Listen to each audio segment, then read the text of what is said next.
This is my third time trying to do this video over 2 years. Maybe 3 years? I don't even know anymore. Hopefully, the video exists and I can upload it. But the past 2 times the video has come up missing. I could find the pictures, but no video. So wish me good luck. Guess you would never know, would you? Hello everyone. It's just your friendly neighborhood horror writer, Tia. Today we're visiting one of the scenes straight from my book, The Lesser Devil, one of the more intense scenes where things have really started to ramp up, and it's Valley View Park.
Today we're visiting one of the scenes straight from my book, The Lesser Devil, one of the more intense scenes where things have really started to ramp up, and it's Valley View Park. I picked it for many reasons. One of the main reasons is my ex-husband and I used to come up here a lot to hang out. It's also known as Get High Park. I was not getting high. I don't do drugs. I'm too much of a control freak. But this is where all my friends hung out.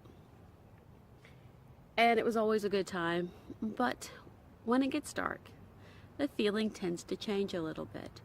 And the main feeling is that right there. Once the sun goes down, people would dare other people to put their faces to the bars. Now, that door is not what the door used to look like. I will find an old picture. Unfortunately, I think it'll be me of modeling. I'm sorry, forgive me. But there's an old picture that'll show the original door.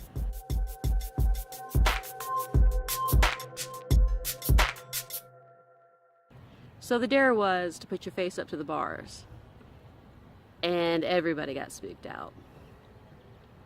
But there's always something special about this park. It was somewhere serene and just a little bit magical. So when I put it in my book, I believe late chapter, 40 chapters is where this particular scene came in. And if you're going to do anything, in my opinion, about someplace that holds that power of the tween, this would be that park. And the shapeshifters actually came from one night I was up here, and I swear, I've never done drugs, I don't do drugs. But I remember being up here with some friends. They weren't doing anything at the time either. But you would swear the boulders would move on you. And in fact, every time that I've come up to this park, it's always looked slightly different from the last time. I really can't explain that. And that's part of what spun the myths up back in my 20s, is that every time we come here, it just looked a little bit different.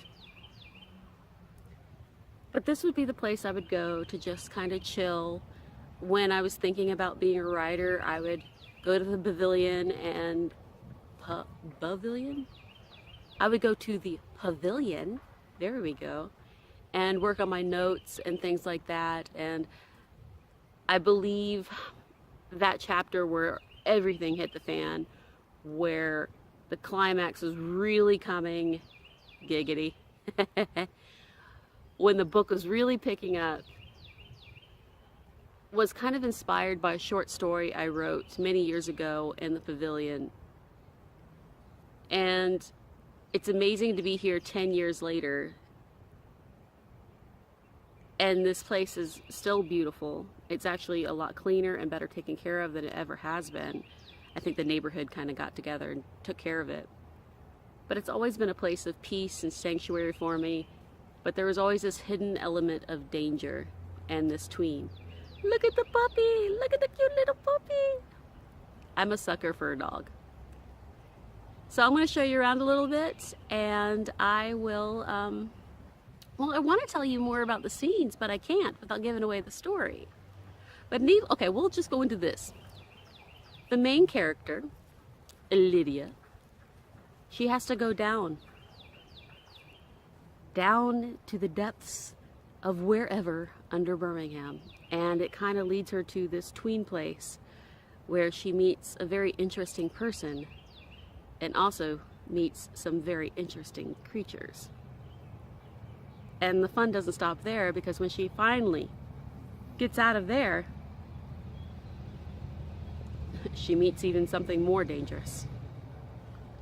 And I have to admit, this is one of my favorite scenes in the book. It took a lot of work. I actually had to cut out little pieces of paper to mark out where everybody was.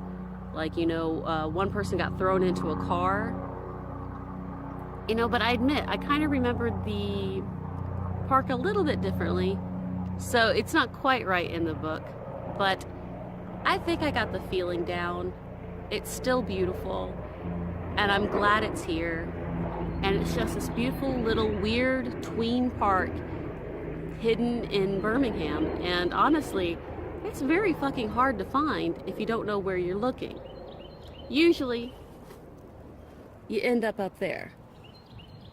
But we always came in through the street here. Well, let's take a look around.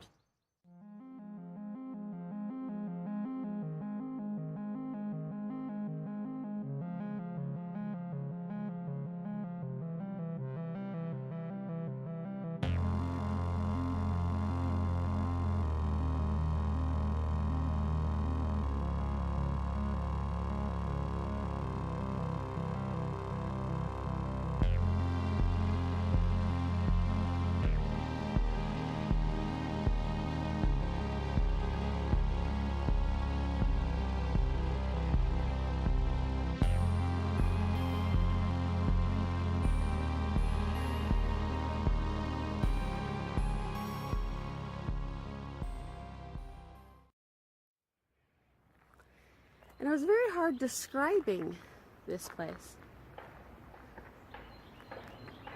Hello, puppy. I don't mean to chase you off. I'm just looking around.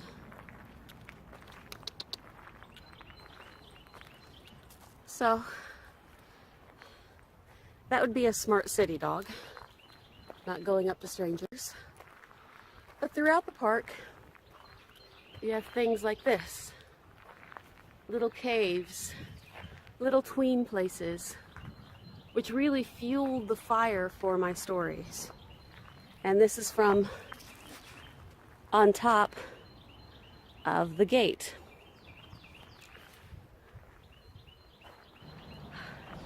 This is actually on top of the gate. You really probably can't see the depth. But the tween parts, the caves and things like that, really fed my imagination for a tween. Someplace between here and the other world where the, you know, the Fae live and the boogeyman and all those things that live between this world and the next. As the mythology goes, if you believe in that kind of thing. But I would come here and I just It was just so many weird things happen after dark here. And you just, if you were drawing a blank, I would just sit there and just be quiet and watch. And bam, I'd find some inspiration. And you know, I would like to thank the park right now for all that it has done for me. I'm very appreciative to all its energies, whatever they may be, with harm to none. I am very thankful, even to some of you little shady fuckers. You know who I'm talking about.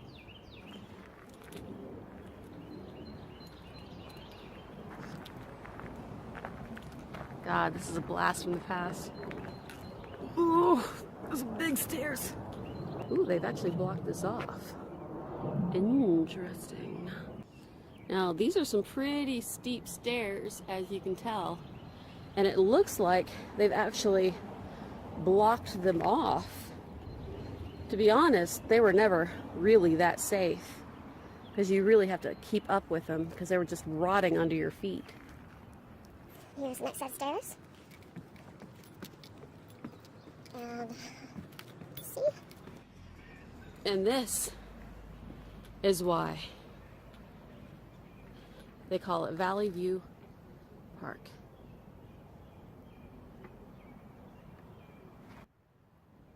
I miss being a part of this town.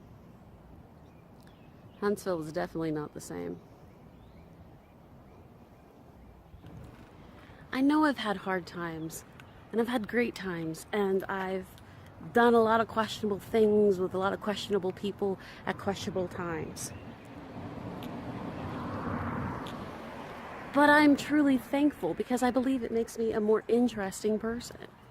So many people are just so fucking boring. And I'm happy for those times, because they're those times, those ups and downs, are what inspire me to write. And without those times, without those experiences, those highs and lows, I'd just be a boring writer.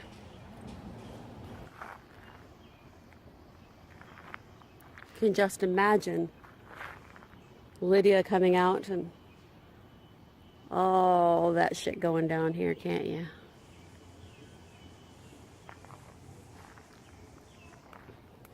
One of the things that I worried about is that I wasn't describing the park well enough. It's a very difficult terrain. It's like a scoop with a door at the end. And, you know, if you didn't see it for yourself, you'd think, God, that's completely unfucking believable. But it's there. And that's where, well, hello, Mr. Bug. And that's where, you know, homeless people used to break in there to sleep. And yeah, I wasn't lying in my book when they would just find blood and clothing in there. You know, that was actually real. And that's why they kept locking it. And no matter what kind of lock they put on it, people would break into it. You know, any kind of shelter, you know. But the thing is I've seen the door open, and it is like, it just keeps going deeper. I never went too far in, because you could hear the water, and it was just creepy. There's a cave system in Birmingham, you know, the limestone getting eaten out by water, and you get down there and you would just become lost. And I'm thinking that's what happened to a lot of people. They just follow it down and they couldn't find their way out, or drug deals going wrong, or anything else. But being here just reminds me of how thankful I am for the experiences I've had. That fucking rock right there was the one that everybody would swear would move during the night. Everybody. We would watch it, and one time it would be next to the tree, next time it would be right there. I don't know. Maybe there's some fumes coming out of the door. But yes, the boulders would seem to actually move themselves around, and that's where I got the changeling idea.